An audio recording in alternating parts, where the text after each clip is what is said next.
Ah, Traveler! Come in, take a seat. You're just in time for our study group. This is Professor Bleff, and I'll be leading this Invokation Academy Review Session, where we'll go over the changes from the latest patch, and I'll give you my first impressions to give you a leg up on your opponents. First, we'll look at the 3 new character cards coming in version 3.8, and I'll provide you with some decks that I use to get 5 wins on Arena of Champions for you to try. Then we'll discuss the implications of the brand new exciting card type, Arcane Legends, and finally finish off with a summary of the balance changes on existing cards. So, let's plunge attack right into our first card, Kazaha. Kazaha's skill deals 3 Anemo damage and has 2 unique effects.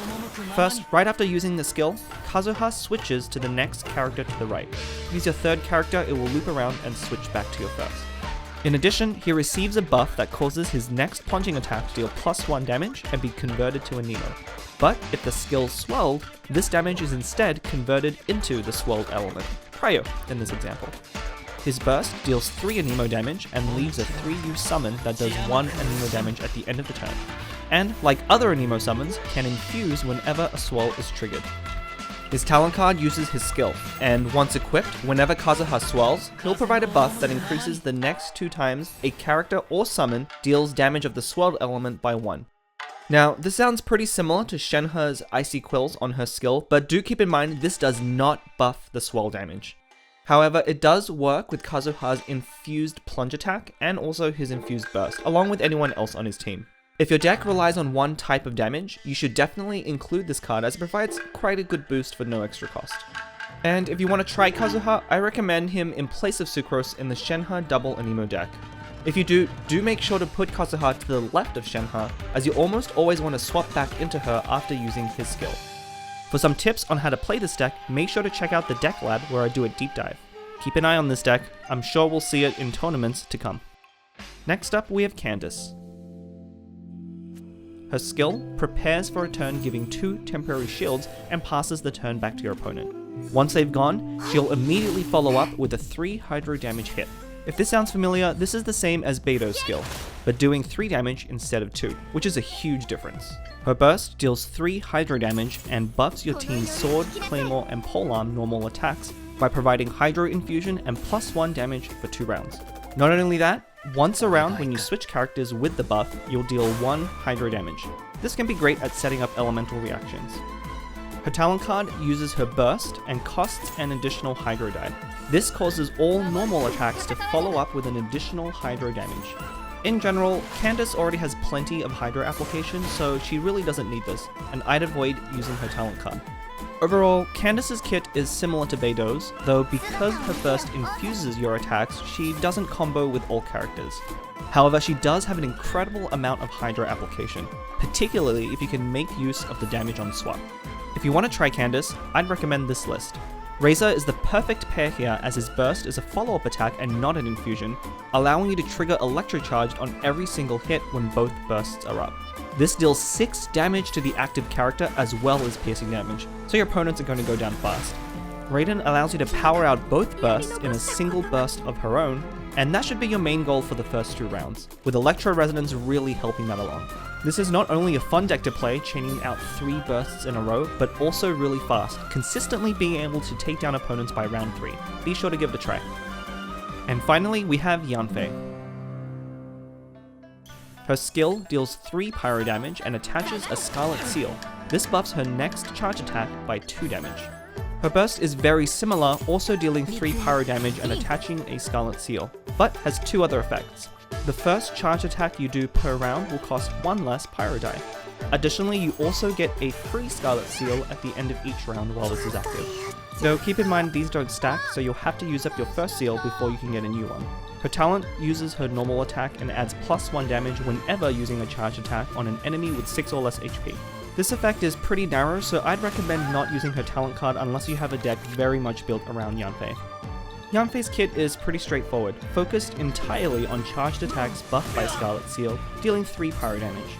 It is surprisingly similar to Klee's skills, however Yanfei only gets a dice reduction on her attacks after using burst. Not only that, maximizing her burst requires you to switch back to Yanfei often and over several rounds.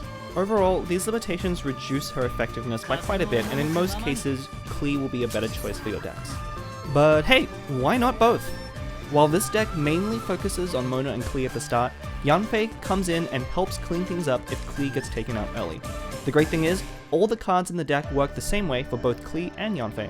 Just be sure not to lose Mona early on. And that's it for the new characters. Hopefully you better understand how they work now and can start to build your own decks to showcase their skills. But characters aren't the only shiny thing coming in 3.8. We also have a brand new card type, Arcane Legend. These are sure to shake things up, so let's take a look at how they work. You can only play one Arcane Legend for the entire match, but you're also guaranteed to draw it in your opening hand. This means you'll want to include no more than one in any given deck, but you can build your entire deck to take advantage of its effects. And like any other card, you can always redraw it if you don't want it in your starting hand. In general, Arcane Legends are designed to provide you with a +2 dice advantage, but come with a heavy restriction on when they can be played. Let's take a look at the 2 being added in version 3.8 and how you can make them work. Ancient Courtyard will reduce the cost to play a weapon or artifact by 2. However, there's some fine print here. You can only use it if you've already equipped a weapon or artifact. This is actually a pretty huge limitation, so be aware. For now, I'd only recommend adding this to decks already running 4 or more expensive weapons or artifacts. Not only that, you want to make sure your deck is interested in equipping multiple characters, not just one. For example, it's tempting to want to add this card to Zhongli decks that are running Vortex Vanquisher and Tenacity of the Millith, but in general, that deck is only interested in equipping Zhongli, so I actually think you're better off not putting it into that specific deck. Where this might have some application though is in some heavy weapon decks, particularly combined with some of the new cards that we'll see a little later. Covenant of the Rock generates 2 random elemental die when you have no dice left. Now this sounds really easy to do and it feels like you're just going to get 2 free dice, but it's actually surprisingly hard to make use of it in practice, because not only do you have to get down to 0 die, you also have to use those 2 dice in some way. One obvious synergy is with Varanara. You can create those 2 dice and then immediately store it into the next round for use later. Other good combinations are with 2 unaligned cost cards like Parametric Transformer or Iron Tongue Tian. But the most consistent synergy is with Klee. Because her skill reduces her charged attack to 2 unaligned dice, Covenant gives you exactly the right number of dice in order to get that extra attack out. This will really increase the first turn kill potential for the Klee Vaporized deck, so be careful when going against them in the upcoming version. Overall, these 2 Arcane Legends are very powerful, but keep in mind not every deck is going to want to play them. While Arcane Legends are certainly the headliner, let's not forget the other new cards being added as well. Master Zane reduces the cost once a round to equip a weapon by 1 plus another 1 for each other weapon already equipped. It can add up to a pretty powerful effect, giving you a 3 dice discount by your 3rd weapon, but few decks are looking to equip that many weapons in the first place. If you are trying to build a weapon-based deck, I recommend this over Wagner in most situations. Rhythm of the Great Dream looks great. It reduces the cost of any weapon or artifact to equip by 1. You should really run both copies of this card in any deck that has 4 or more weapons or artifacts, and I expect this to see a lot of play, as it essentially gives you free dice. Do keep in mind, 2 of these will not stack, so don't try using both of them on the same equipment. And the last card, Fruit of Fulfillment, is an interesting new catalyst that will draw 2 additional cards when played, on top of giving you that +1 damage bonus. This is the first time we've seen such an effect. The best way to think about this card is it's kind of a magic guide plus a strategize combined into one card. Combining 2 cards into one like this is more powerful than it looks, and this card goes really well with a lot of the other weapon and artifact cards we just looked at. I'm pretty excited to build a deck that uses all 3 of the new cards along with Ancient Courtyard. I just hope it's good. And finally, to close out this review sessions, let's go over all the balance changes of existing cards in 3.8, starting with the most impactful ones. Beido's been in rough water ever since she released, but she received a substantial buff with her skill increasing from 2 to 3 damage, and her burst cost going down from 4 to 3 dice at the cost of just 1 less damage, which is a great trade. The damage inefficiency of her skill was really holding her back, but with this change, now is a great time to try her out. Razor also got a pretty big change with his burst going down from 3 to 2 energy, but coming with a damage reduction from 5 to 3 damage. Previously, Razor was used for his burst damage in Chongyun Raiden decks, but with this change you'll want to focus more on utilizing his normal attacks, a good example being the Candice deck that we saw earlier. Eola received a major buff with the follow-up use of her skill going from +1 damage to +2 damage. Now, while an extra damage doesn't sound like a big deal, this is actually a huge change, as 2 uses of her skill goes from doing 6 total to 7 total damage, which is higher than the baseline for most other characters. Not only that, but the initial damage on her burst also went up by 1 damage. With both these changes together, I'm sure we're going to see a lot more of Ula in the upcoming version, and I'm excited to see how she does.